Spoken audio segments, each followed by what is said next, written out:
com o leitor. E isso auxilia no engajamento do seu texto. Por isso, para evitar que toda a linguagem se adeque ao conteúdo no final, já comece utilizando o mesmo padrão desde a introdução. Mais uma vez, a linguagem tem que estar focada na persona, ou seja, no leitor, com quem você fala, e assim determinará o tom que você vai utilizar. Por isso é importante saber o público que você deseja alcançar com o seu texto. O contexto. O contexto é muito importante porque você está dando, por exemplo, uma palestra, né? Fazendo um vídeo para o seu site ou escrevendo um post lá no seu blog, no caso, rede social. Hoje em dia a gente usa muito o Instagram, o WhatsApp, essas questões de redes sociais, de plataformas. E aí você está fazendo esse post lá e essas introduções podem conter as mesmas informações, mas você deve se atentar se estão sendo passadas de forma diferente. Por isso, jamais ignore o contexto da fala na hora de elaborar esse texto. Lembra que eu falei sobre o contexto da fala, sobre o público que você quer alcançar? E aí, o objetivo do conteúdo, obviamente, ele deve ser todo um texto bom e informativo. Porém, cada texto tem um objetivo específico dentro do seu próprio contexto. Por exemplo, pense no objetivo de um post no seu blog, caso você tenha um, né? Você quer levar o seu leitor a outro estágio, por exemplo, algo muito fútil ou algo interessante. Você quer convencê-lo de que seu produto ele é um produto bom, uma boa opção para a vida dele. A sua introdução ela deve deixar claro para o leitor aonde ele vai chegar com a leitura do conteúdo.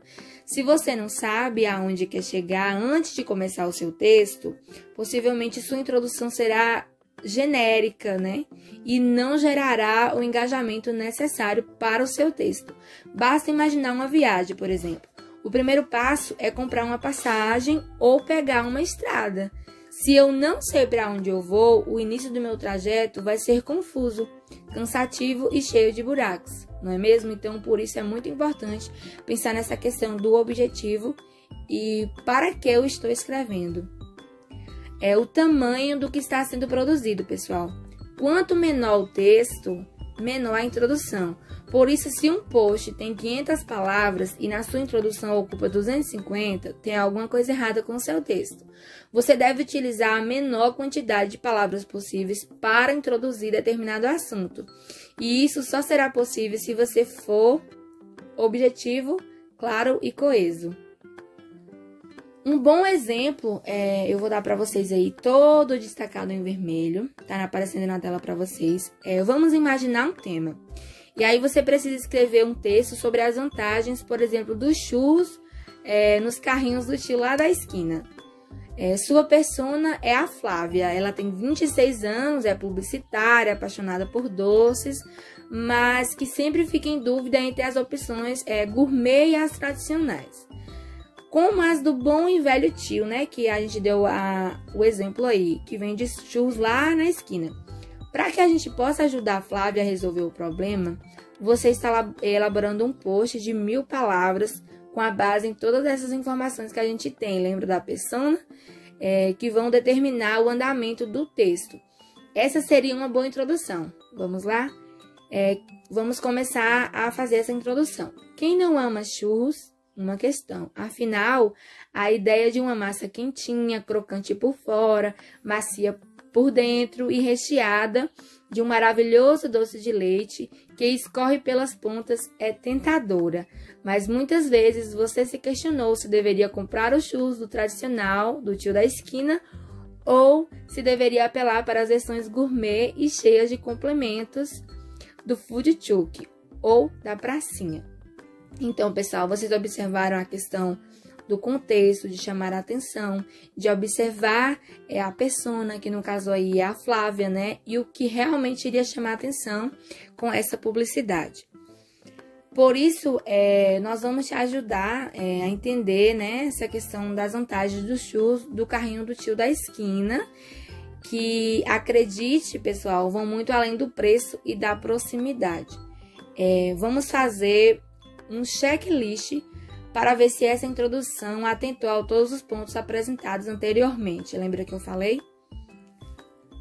O texto breve, essa introdução ela tem 93 palavras, menos de 10% do que terá do todo o texto, desculpa. A linguagem ela é informal e direta, apropriada à persona para gerar identificação e engajamento. O tema e objetivo, não precisamos falar de, por exemplo, 200 tipos de doce, o foco está na escolha dos melhores churros, né? A escaneabilidade, o destaque para a informação mais importante, que deve despertar a curiosidade do leitor. O contexto, né? Uma breve explicação sobre o que são churros, para açucar a curiosidade, né? Do leitor e mostrar o conhecimento sobre o assunto. As informações relevantes que instigam o leitor sem entregar o ouro de todo o texto. Vão muito além do preço e da proximidade. O texto vai levá-la a conhecer informações que fogem do óbvio. Vamos dar seguimento. Vamos dar exemplo de um péssimo exemplo, ou seja, do que você não deveria utilizar na sua introdução. Vamos imaginar o mesmo contexto, mas agora com uma péssima introdução. Olha para você ver que complicada essa introdução aqui. Desde o início da humanidade, as pessoas se alimentam e dentre os diversos tipos de alimentos existentes, uma classe aguça o paladar de muitos. E contam verdadeiros fãs e seguidores, os doces. Segundo o dicionário Aurélio, doces é o nome genérico dado aos alimentos feitos com açúcar e mel. Prioritariamente, dado esse fato, é de conhecimento de todos que existe uma grande variação de produtos classificados como doces, desde os que contêm frutas e vegetais até os com base de massas, leites, ovos e derivados. Uma opção muito famosa entre o público brasileiro são os churros. Churros é uma massa de formato cilíndrico de aproximadamente 15 centímetros. Não. Vocês só podem dar uma leitura aí, vocês dão uma pausa e leem toda essa introdução para vocês verem essa questão de colocar muito conteúdo na introdução. Se a introdução, pessoal, ela está assim, imagine o conteúdo desse texto. Dentre os vários erros, os que mais merecem atenção, para que você nunca cometa, são: há várias informações que o leitor já conhece e dispensa. Não é mesmo essa questão da contextualização aí, do assunto, e assim, ela é feita em um nível absurdamente macro e desnecessário. Só fala de churros no terceiro parágrafo, pessoal. Do início ao fim, só dos churros. Usa uma linguagem cansativa e que não dialoga com a persona. Não há nenhuma novidade que já não seja do conhecimento prévio do leitor ou que não esteja no título. Não instiga, né, a continuar lendo e não tem elementos de escaneabilidade, ou seja, de clareza. Você provavelmente já viu em algum lugar uma introdução como essa, né? Longa, marcante e desnecessária, cansativa. A sensação é que você, quando lê um texto assim, é exatamente a mesma que a sua persona teria. Ou seja, quando se escreve um texto assim, a sensação que você tem ao ler é a mesma que o leitor teria. E é por isso que uma introdução bem feita é tão importante. Ela vai determinar se o leitor continuará ou não lendo seu conteúdo. Se falhar nesse aspecto, além de perder o leitor naquele momento, pessoal, você poderá marcar negativamente a sua imagem com ele para sempre. Nossa, que trágico, né? Essa questão de errar na introdução. Se depois de todas essas dicas e dos exemplos que eu dei para vocês aqui agora ainda não estiver convencido de que é capaz de escrever uma boa introdução, você pode optar por algumas opções. Uma delas é treinar, que é muito importante. Algumas coisas são aprendidas fazendo. E, como dissemos lá no início, né? Como eu disse, melhor dizendo no início, escrever não tem nada a ver com dom, mas sim com prática. Lembra que eu disse sobre leitura e escrita? Pessoal, eu deixei para vocês uma atividade lá no Google Forms, tá? Eu peço que vocês façam uma introdução, escolham um tema que vocês tenham mais habilidade, mais domínio. E de acordo com esse vídeo aqui, tá bom? Vocês podem escrever o texto que vocês acharem melhor o tema. Obrigada pela atenção.